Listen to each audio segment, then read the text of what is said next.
Hey everyone, this is going to be a quick stream, not too long. I'm working from home and I'm taking a lunch break, and I thought I'm just going to do a quick stream and fill you in on a few things. I didn't make a video today. Didn't post a video, even though there's so many things I want to talk about. But this is what you get. You get a little lunchtime stream, so I hope that's okay. Um, and yeah, I'm imagining that probably more people will view this after the fact, just because you know it's not normal for me to do a live stream in the middle of the day, but here I am. Okay, so yeah, this was weird. Um, Yesterday we had an earthquake here in Utah, and the epicenter was relatively close to where I live, and so it was kind of weird. It was a 5.7 on the Richter scale, which I know if like you look at earthquakes out there, it doesn't seem. I mean, it's considered a moderate earthquake. It's not like it's not like demolishing an entire city. However, being in the earthquake was not fun. That was the first. No, I've experienced an earthquake several years ago. Well, probably 6 years ago, maybe 5, 6 years ago. But it was just a tremor, I would say, and it was like, I looked over at my wife. I was like, "Was that an earthquake?" It kind of felt like it must have been an earthquake, and you kind of Google, "Oh, it was an earthquake." This one yesterday was without a doubt an earthquake. It was weird. It was really weird. It was surreal. Um, yeah, yeah. Oh, Eric's here. Uh, Huzu is here. Welcome, welcome. Comic book scrapyard's here. Welcome. Um, let's see. He says, the Wuhan virus is highly sensitive to hot temperatures. Changed my mind. I hope you're right. I hope it dies in the summer, because that's a possibility, or at least like tamp it down or something. I hope that's the case. But I have no idea. So I'm not. Yeah, I just don't know. Anyway, so this was weird because I remember. So I was laying in bed, and then I just woke up immediately. It started at 7. It was like 7:09 in the morning, and I'm working from home, so I'm sleeping. I'm sleeping a little bit longer than I would normally, because I don't have the commute. So everything's shaking, and I get up. I just sit up in my bed and I'm looking across, and everything, like the walls, I could not believe how far our walls were moving.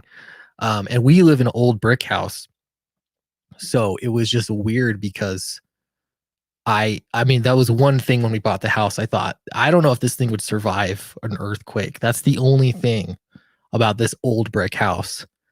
So it was like already something I had on my mind. Anyway, so everything's moving, and my wife was like, "It's hailing," because it was the rumbling sound. But I was like, "No, it's an earthquake." So it was like we both just kind of, it was like you're just trying to realize what's going on. It felt like it lasted forever. And there were some people that were from California that have experienced earthquakes more than I have for sure, and they said that that was legit, like it was a long earthquake. So uh I realized, I was just thinking, well, what do I do? And then I thought, well, we gotta like get the kids and like go hide somewhere. You know what I mean? Shelter. So we jumped out of bed, I was like kicked into action, got the kids. We hid in our designated area. It's like a big old beam to hide under. And you're just feeling the whole thing shake. It was so weird. It was strange. Okay. So that happened, and it was weird. And then it was like, okay, we'll get back to normal. Um, but the thing that got to me was the psychological component. Like, I can only imagine, you hear of shell shock, right? Like that's a thing. Um, and I like bombs going off and you don't know when they're going to go off. It was the aftershocks. It was like psychological, because you'd hear the sound coming from the distance, and it would kind of just get in your head because you weren't sure. So the aftershocks, I guess I learned this was new. They don't all happen in the same exact location, or the same, location as the first one. They're kind of spread out, sprinkled. So some of them were closer, some of them were farther, but you never knew. You heard it coming though. it would just come. Like it sounded like it was coming from a distance and rolling your way. It was weird, so surreal. And then, like I started thinking when it was happening at first, I thought our house is gonna fall down. Um, and if it does, where do we go? Because coronavirus. So it was just like two disasters all at the same time. It was a mess yesterday. Uh, yeah, earthquakes are. I thought it'd be more fun, or it'd be like a cool. I always wondered because I hadn't really experienced like a real earthquake. Nope. That was. I've never want to experience a bigger one. Not fun. Would not recommend to anybody. I did not enjoy that. All right. Anyway, so that was earthquake. I don't know what else to say about it, I guess, but it was just, that was quite an experience. And so I thought I would share it. Yeah, 5.7. Again, but I was pretty close. This was west side, Salt Lake County, which is right where I live. I've got family over here too. So it was weird. It was interesting. My parents actually live over here too, and it cracked their foundation, which sucks. So they got to figure out how bad it was. Yeah. This is a good point. Yeah, I only have 10 people watching. JJack says YouTube is hiding any live stream with coronavirus on the title from my subscription feed.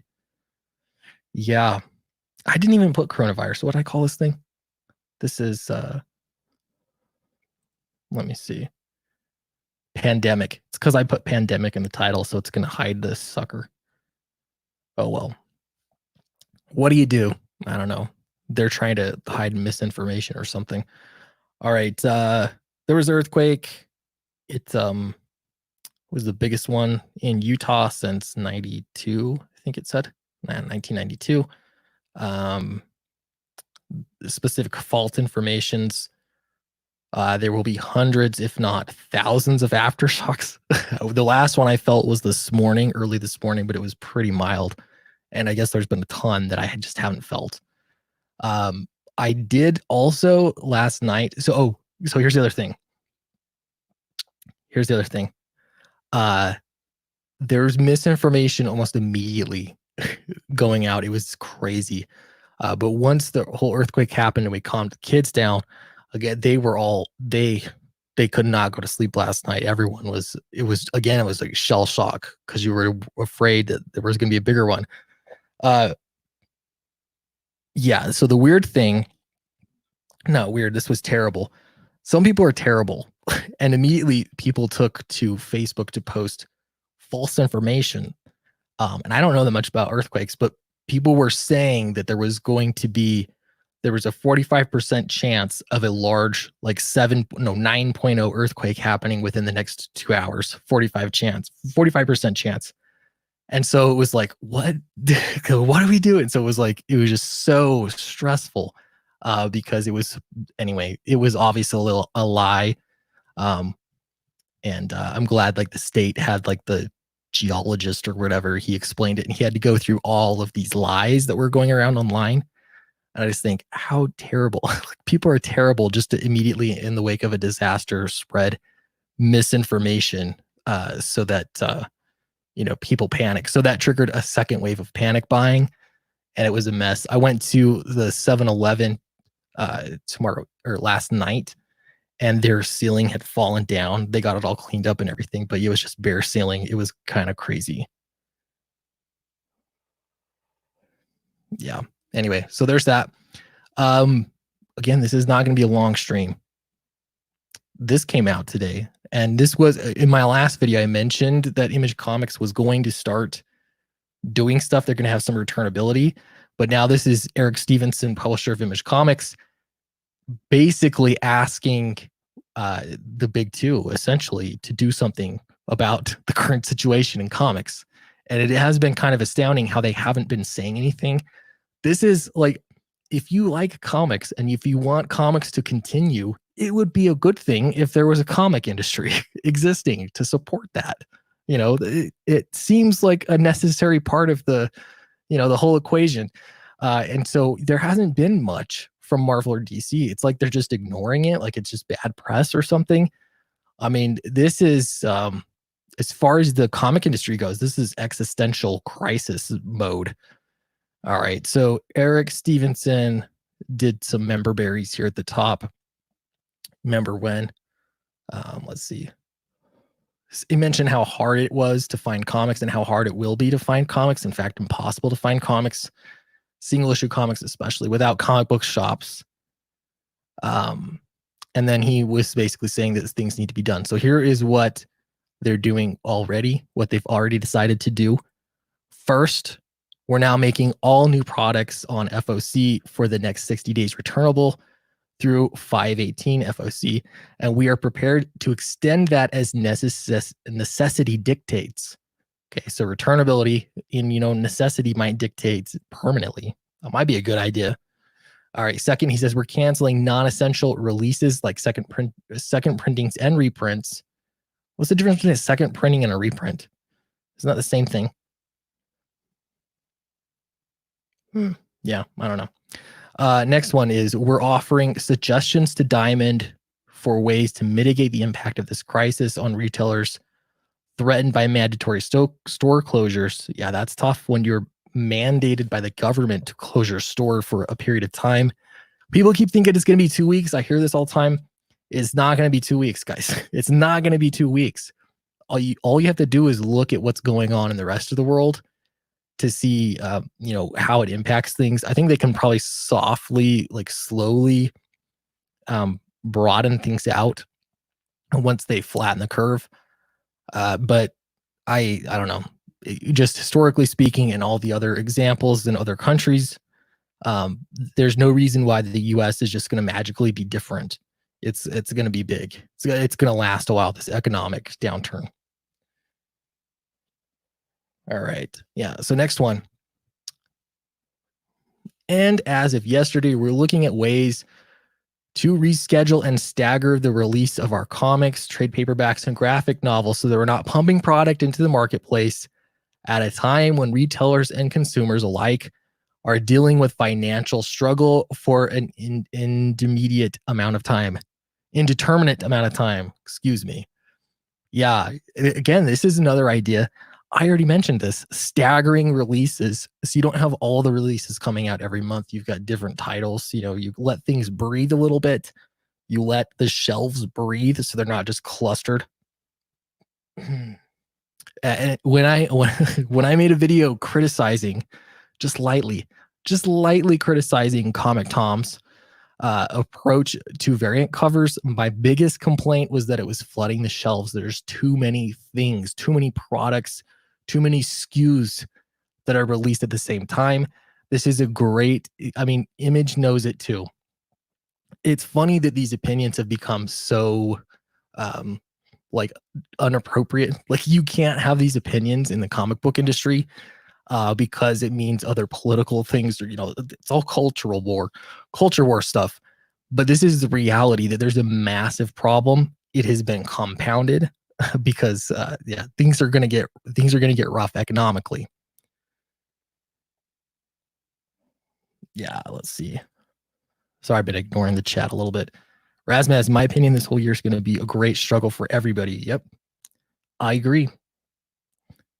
Peter Smetty's here. Hey, Peter. Hey, hope you're doing well, bud. Yeah, I am doing well. I slept great last night. I don't know. I thought I wouldn't, but I slept great. Especially because my kids just got so tired that they slept too. It was just hard getting them to bed. It was a stressful day. All right. So here's a good point by Eric Stevenson. He says, we do this because we love comics, we love this industry, and we recognize our place in the ecosystem we all rely on to survive. That begs the question. If you are Marvel or DC, if you're running things, you're the big two, and you're just completely ignoring this. Like, no, you think about it. Any other business in any other industry, anywhere in the world, is addressing this. Because no matter how you feel about the coronavirus and how the government should be responding and none of that matters, because there's already this economic downturn is universal. It is affecting everybody. It is going to affect every country in a very tough way. None of that matters, right? It's not a policy thing. It is inevitable. that there's going to be a very tough economic downturn this year. And I think it's going to take longer to get out of. Yeah. All right. So, but Marvel and DC, everybody else will address it, but not Marvel or DC. Because I don't know, does it mean that they're losing ground? Because people have been complaining for so long that Marvel and DC don't care, that they're just riding this thing into the ground. And so if they concede that there's a problem, then they lose. Like I don't understand this. They've got to do something, and I'm glad that Eric Stevenson is joining in on the voices saying that Marvel and DC need to do something. They survive off of this comic book industry.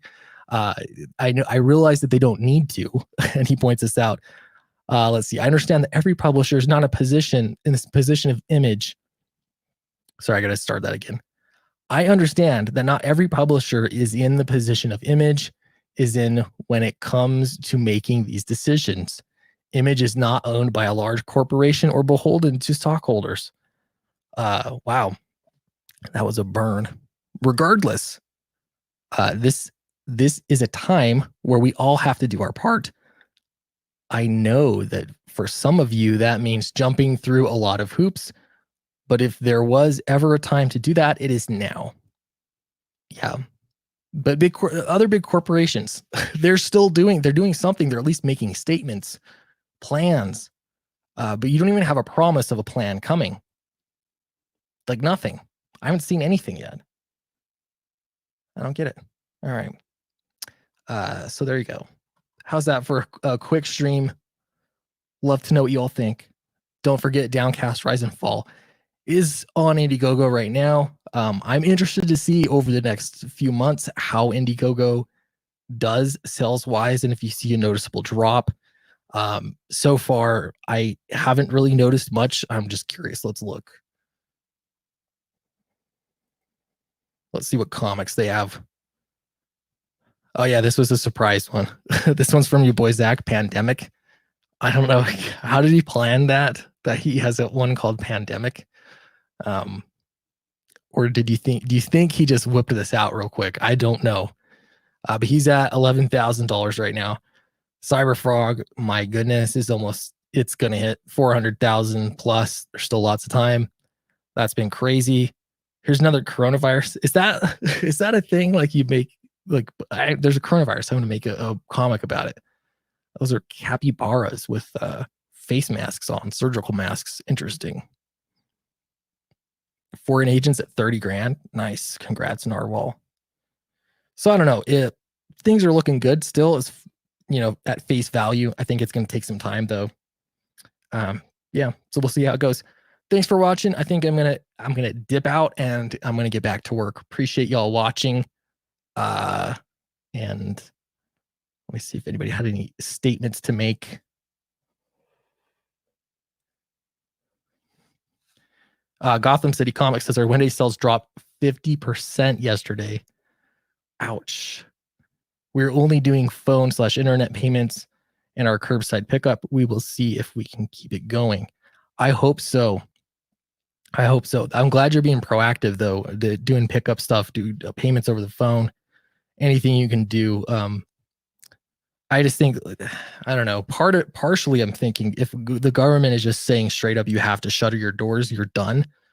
That's tough. Like at least give businesses the opportunity to try things like this, try to figure out ways to make money. You're not going to be transmitting a disease by, selling comics. You know what I mean? Drop them off on a porch or something, or, whatever, curbside, like you can do that safely, I think. Here we go. I better read these in order, huh? Let's see. I actually considered doing a webcomic called A Cure for the Coronavirus, but thought it'd be too exploitive. Sorry, I want to say expletive. Hey bro, I've been a little out of the loop. Will you actually be doing your own take on Dracula? Yeah, I'm totally down. I've said for a while now that Dracula is the only public domain character that I have any interest in writing, and that's just because of my last name. I mean, Dracula's cool too. I read the book. So I'll do it. I don't have it, like, it's not in production at the moment, but have talked to an artist about it, and it's kind of, I don't know, it's kind of on the back burner. But if things work out, if I have a good year, if things work out well, then I'd probably do a Dracula next year if there's genuine interest in it. So yeah, cool. All right, thanks everyone for watching. I probably should have named this stream differently, but if you're seeing it after the fact, don't forget to leave a like, subscribe, all that other good stuff. So yeah, things are going well now. Hopefully no more earthquakes, no more aftershocks, and we can just deal with the pandemic. I would rather have the pandemic, I'll be honest. The earthquakes, no fun. Much rather do it. All right, cool. Thanks everybody. I will see y'all next time.